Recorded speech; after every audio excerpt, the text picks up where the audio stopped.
Hi, a film that I caught up with that I was looking forward to in the Oscar season was Sound of Metal, a film directed and co-written by Darius Marder about a heavy metal drummer who's losing his hearing.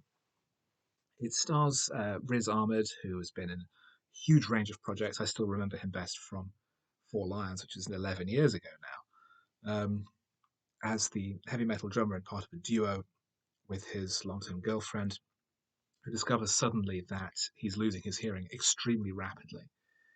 And his response to um, his sudden loss of this sense is the backbone of the movie. Um, it's very much a character-based production, but it's also a very it's cleverly structured in how his predicament is presented. He is able to he finds two alternative paths down which to go. There is the possibility of cochlear implants, which will restore a reasonable amount of hearing, but are extremely expensive. Alternatively, there is a commune for deaf recovering addicts, as he is himself a recovering drug addict, which will offer him a way forward, will offer him support, and also teaching him how to adjust to life as a deaf person. And the commune is led by a kindly older man, played by Paul Raci, a character actor who was virtually unknown, with a long string of minor TV credits, but has suddenly, through this performance, aided by his, although being a hearing actor, he was raised by deaf parents and is fluent in American Sign Language, has allowed him to gain an Oscar nomination. So, our main character Ruben has these two paths to pursue. His response to his deafness is also similar to that of grief. He goes through stages of bargaining and anger and depression and denial as he tries to learn some skills that will allow him to um, interface with the rest of the world now that he's effectively lost his hearing, but also his refusal to believe that um, it's irreversible. The film is presented in a very clever way. The use of sound in the film is particularly brilliant. Um, Through the earlier parts of the film, when Ruben is in the presence of people who are communicating fluently in sign language, there are no subtitles. The audience is as isolated as Ruben in terms of what's happening in the world. And the sound as well sometimes drops away to nothing, or we hear faint whispers and vibrations. We're put into Ruben's situation where sound is this distant, near forgotten, precious commodity.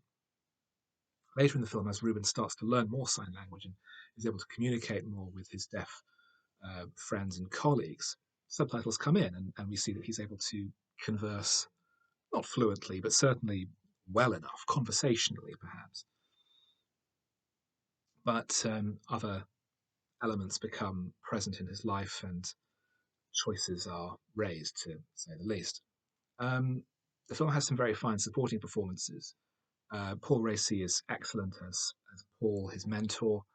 Olivia Cooke has a small supporting role as Ruben's girlfriend, and very late in the film, literally the last 20 minutes, of all people, Mathieu Amalric shows up as the father of Olivia Cooke's character, the sort of distant father-in-law type, who is the kind of person against whom Ruben, with his heavy metal music and tattoos, is clearly very much a very different kind of person. But there is an interesting connection between the two characters and almost a mutual respect.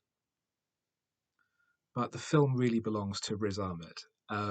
It's a fully immersive, fully believable performance.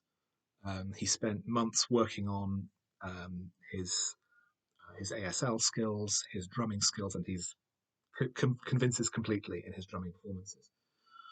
And the performance is so believable and so lived in and so naturalistic that he is able to communicate so much when saying so little. I mean, he speaks throughout the film, um, but there are scenes when he is alone where he has to express the inner turmoil and the rage and the conflicts dragging him in different directions non-verbally, and It is a perfectly calibrated performance. As I'm recording this, and as you'll hopefully be seeing this fairly soon, he has not yet been to the Oscars. The Oscars are later this evening. I think that he might well unseat Chadwick Boseman as the likely winner of Best Actor. It is a fantastic performance, and he deserves to win.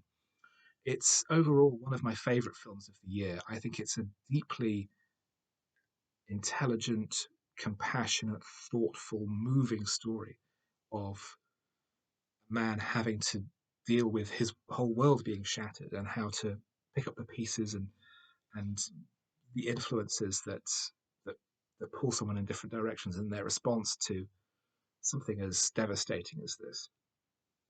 It's superbly acted, very well written. Its technical credits are impeccable, and it is a very, very, very good film indeed. I recommend it very highly.